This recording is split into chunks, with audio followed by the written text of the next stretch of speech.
day. The cigarettes, 22 cents a pack. Hanky saved up his own ration and sold it at a profit to other inmates. The guards knew about Hanky's sideline and winked at it, because Hanky occasionally gave them a pack or even gave them $1. Do me a favor, Cart.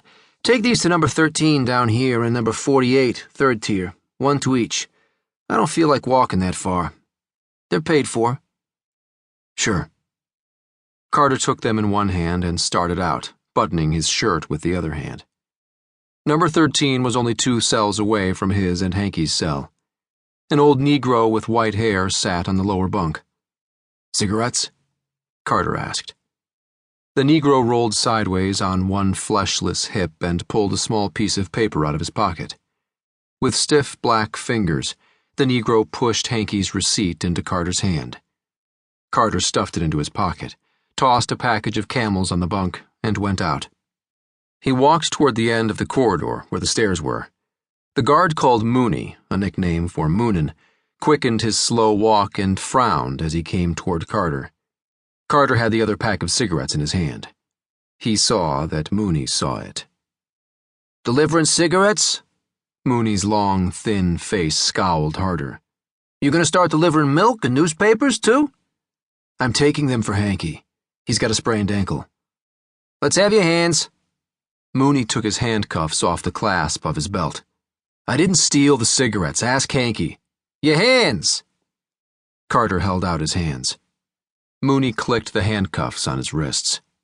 At the same instant, 2 toilets nearby flushed simultaneously, and simultaneously Carter saw over Mooney's shoulder a pimply-faced, pudgy inmate smirking slightly with vague pleasure as he watched. A few seconds before, Carter had thought Mooney might be joking. He had seen Mooney and Hanky joking a few times, Mooney even swinging his stick playfully at Hanky.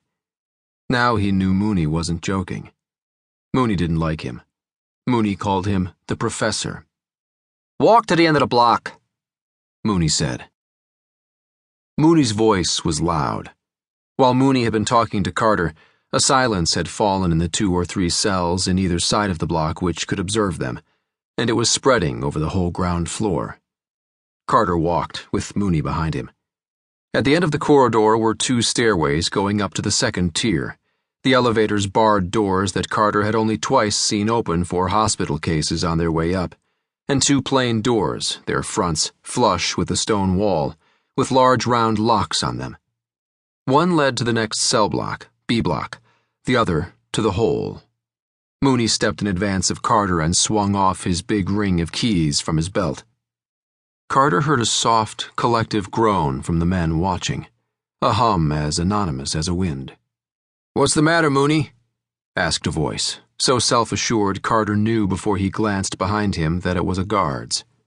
Got the great engineer here delivering cigarettes, Mooney said and opened the door. Step down, he said to Carter. The stairs went down. This was the hole. Carter paused after a couple of steps. He had heard about the hole. Even if the inmates exaggerated, and he was sure they did exaggerate, it was a torture chamber. Listen, an offense like this, doing a favor for Hanky, it's just a few demerits, isn't it? Mooney and Chernover, who was coming along too, chuckled superiorly, as if at the remark of a half-wit. Get going, Mooney said. You already got more demerits than I can count, or you either. Mooney shoved him. Carter kept his balance, then descended the steps, watching his footing carefully. For if he fell, he could not easily save himself with manacled hands. He had taken a fall the day he was put into prison, and at that time his handcuffs had been shackled to a heavy leather belt. It was true that he had a lot of demerits, but they were mostly due to the fact he did not yet know everything he could and could not do. You got demerits for not keeping in step in a line marching to the mess hall, for saying excuse me or saying anything on the way to the workshops, but not on the way back. For flicking a comb through your hair at certain times. For looking too long at a visitor, a stranger, perhaps, man or woman, through the double-barred wall at the end of A block. And 4 times, due to demerits, Carter had been unable to see his wife on Sunday afternoons. This was doubly infuriating, because on each occasion the 2 letters per week that he was permitted to write had been sent to